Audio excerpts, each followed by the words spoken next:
Indian red cross society కావలి శాఖ. వడదెబ్బ తీసుకోవలసిన జాగ్రత్తలు. వడదెబ్బ లక్షణాలు: చెమట పట్టకపోవడం, శరీర ఉష్ణోగ్రత పెరగడం, వణుకు పుట్టడం, మగత నిద్ర లేదా కలవరింపులు, ఫిట్స్, పాక్షికంగా అపస్మారక స్థితి. వడదెబ్బ సమయంలో చేయకూడనివి: తీవ్ర ఉష్ణోగ్రతలు ఉండే సమయంలో ఎక్కువగా తిరగరాదు.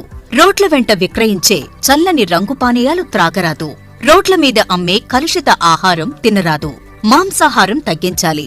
తాజా కూరగాయలను ఆహారంగా తీసుకోవాలి. మద్యం సేవించరాదు.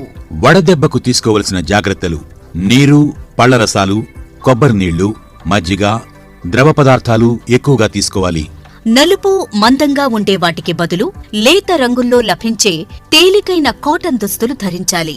రోజూ కనీసం 15 గ్లాసుల నీళ్లు తాగాలి. పరిశుభ్రతకు ప్రాధాన్యత ఇవ్వాలి. ఆహారం తక్కువ మోతాదులో ఎక్కువసార్లు తీసుకోవాలి. ఎండవేళ ఇంటి పట్టునే ఉండాలి. బయటకు వెళ్లాల్సి వస్తే గొడుగు, టోపీ వంటివి తీసుకువెళితే మంచిది. ఇంట్లో కిటికీలు తెరిచి ఉండాలి.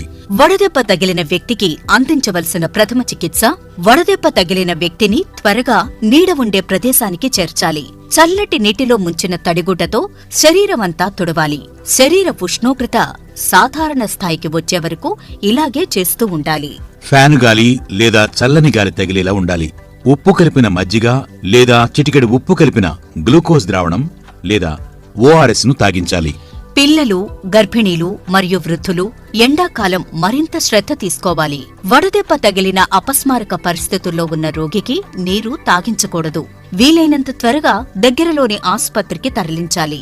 పైన చెప్పిన విధంగా వడదెబ్బకు తీసుకోవలసిన జాగ్రత్తలు ఖచ్చితంగా పాటించి తమ ఆరోగ్యాన్ని రక్షించుకోవాలని కోరుతూ డి. ఎలీషా, RDO మరియు అధ్యక్షులు, ఇండియన్ రెడ్ క్రాస్ సొసైటీ, కావలి శాఖ.